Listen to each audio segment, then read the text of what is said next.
Production and industrial engineering से अगर आप गेट एग्ज़ाम लिख रहे हो और आप ये जानना चाहते हो कि इंजीनियरिंग मैथमेटिक्स के अंदर हमें कौन से चैप्टर्स पढ़ने हैं, कौन से चैप्टर्स छोड़ने हैं, तो ये वीडियो आपके लिए बहुत ही इंपॉर्टेंट होगा।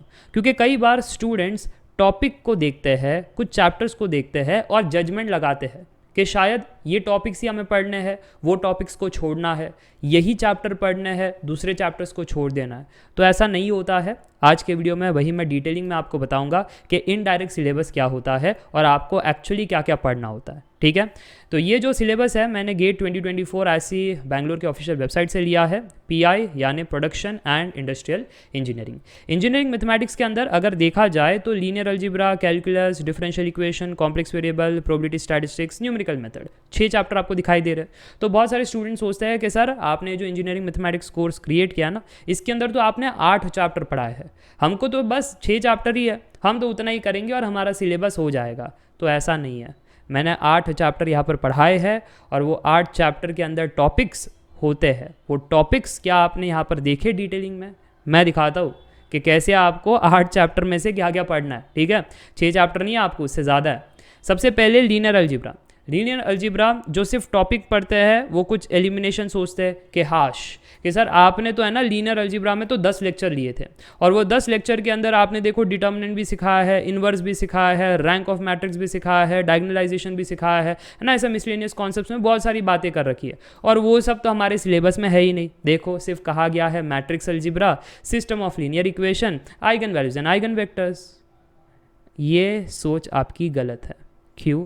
क्योंकि इसके अंदर ही डायगोनलाइजेशन कॉन्सेप्ट है, इसी के अंदर केले हैमिल्टन थियरम है। तो आपको वो सारी चीज़ पढ़नी है, जो लेक्चर में मैंने सिखाया है वो सब देखना है। सिस्टम ऑफ लीनियर इक्वेशन ये तो आप सॉल्व ही नहीं कर सकते अगर आपको रैंक कॉन्सेप्ट आता ही नहीं। तो रैंक कॉन्सेप्ट आपको पढ़ना है, उसके बिना ये चीज़ें सॉल्व नहीं होगी। और डिटर्मिनेंट इनवर्स ऑफ मैट्रिक्स का दूसरा मीनिंग ही है मैट्रिक्स अलजेब्रा, और उसके बिना ये आइगन वैल्यूज आप फाइंड कर ही नहीं सकते। तो आप देख रहे हो कैसे इनडायरेक्ट सिलेबस है।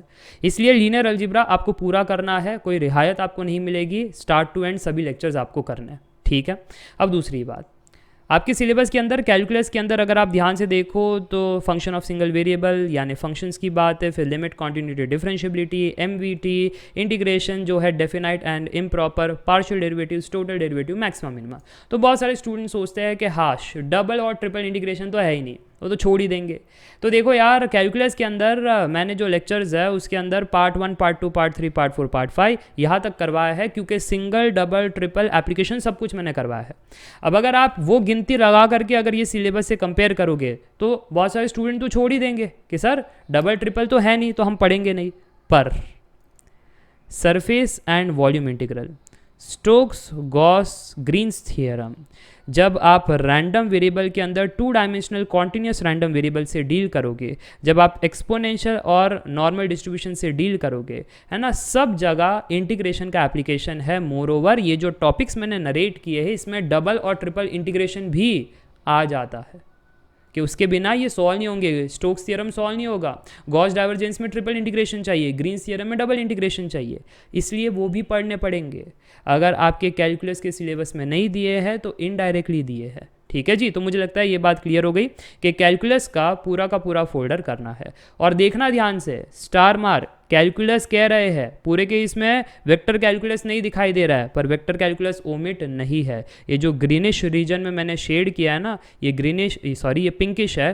देखो कोई कहेगा सर जी कलर ब्लाइंडनेस नहीं है, जनरली मैं ग्रीन से शेड करता हूँ तो जुबान पे ग्रीन आ गया। वैसे पिंकिश रीजन है, ये पिंकिश रीजन है हमारा वेक्टर कैलकुलस, और ये वेक्टर कैलकुलस आपको कैलकुलस के अंदर दिया है, जबकि ये अपने आप में एक चैप्टर है। और वो अपने आप में एक चैप्टर मैंने यहाँ पर सिखाया है, 7 लेक्चर्स है, बेसिक, डिफरेंशिएशन, इंटीग्रेशन, सब कुछ इसके अंदर आपको मिल जाएगा वेक्टर के फॉर्म का। ठीक है, तो ये भी आपको पूरा देखना है। तो इनडायरेक्टली एक चैप्टर और ऐड हो गया, मैं इसको 3rd चैप्टर मान देता हूँ। और फिर आगे बढ़ते हैं, 4th चैप्टर को देखते हैं, डिफरेंशियल इक्वेशन। डिफरेंशियल इक्वेशन के अंदर ऑर्डिनरी डिफरेंशियल इक्वेशन ही दिखाई दे रहा है, कहीं पर भी पार्शियल डिफरेंशियल इक्वेशन नहीं है। तो फिलहाल के लिए पार्शियल डिफरेंशियल इक्वेशन को ओमिट मान सकते हो, पर अगेन मैं इसको स्टार मार्क करूंगा। अगर ये आपके कोर में है तो फिर तो पढ़ना पड़ेगा, ठीक है। तो कोर का सिलेबस मुझे नहीं पता आपका क्या है, तो इंजीनियरिंग मैथमेटिक्स में मैं ज़रूर से कहूँगा कि डिफरेंशियल इक्वेशन में लेक्चर्स के अंदर जाओगे पार्शियल डिफरेंशियल इक्वेशन पढ़ने की ज़रूरत नहीं है। पर अगर कोर में आपके है पार्शियल डेरिवेटिव्स और डिफरेंशियल इक्वेशन तो कर लेना, 2 घंटे की लेक्चर है, इंपॉर्टेंट है, इसलिए कर लेना, ठीक है। चलिए अब आगे बात करते हैं। यहाँ पर 4th सिलेबस तो हो गया। अब इसी के अंदर अगेन एक पिंकिश रीजन आप देखिएगा, ये क्या है, लैपलेस ट्रांसफॉर्म। ये डिफरेंशियल इक्वेशन का पार्ट नहीं है, ये ट्रांसफॉर्म थियरी का पार्ट है, ये 5th चैप्टर। हाँ, अब आप कहोगे कि सर ट्रांसफॉर्म थियरी के अंदर ये देखो आपका फोल्डर ये रहा, ट्रांसफॉर्म थियरी का लेक्चर्स आपने 7 कंडक्ट किए हैं, जिसके अंदर लैपलेस ट्रांसफॉर्म भी सिखाया है, फूरियर सीरीज भी सिखाया है, बट फूरियर सीरीज तो हमारे सिलेबस में नहीं है। हाँ जी, वो आपके लिए ओमिट है। अगेन ये मार्क करके चल रहा हूँ कि आपके कोर में फूरियर सीरीज नहीं है, अगर है तो पढ़ लेना।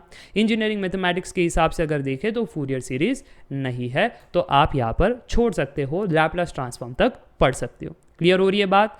तो बेसिकली ट्रांसफॉर्म थियरी ये एक चैप्टर है अपने आप में, ये भी पार्शली आपको यहाँ पर दे दिया गया है, ये 5th चैप्टर। अब ये 6th चैप्टर आपका कॉम्प्लेक्स वेरिएबल जो है, डेरिवेटिव्स एंड इंटीग्रेशन, ये सब without basics of complex variable आप पढ़ नहीं पाओगे, इसलिए कॉम्प्लेक्स वेरिएबल का जो फोल्डर है वो भी आपको पूरा करना है, कुछ छोड़ना नहीं है। फिर 7th चैप्टर है प्रोबेबिलिटी एंड स्टैटिस्टिक्स, ये तो पूरा ही करना है, सब कुछ है, स्टैटिस्टिक्स हो गया, linear regression, basic, random variable, distribution, everything आपको पढ़ना है। उप्स, हाँ। अब फाइनली आपका 8th chapter, again 8th chapter numerical method पूरा आपको करना है। तो आप देख सकते हो स्टार्ट में 6 चैप्टर दिखाई दे रहे थे, पर अभी कितने चैप्टर दिखाई दे रहे हैं, 8 चैप्टर।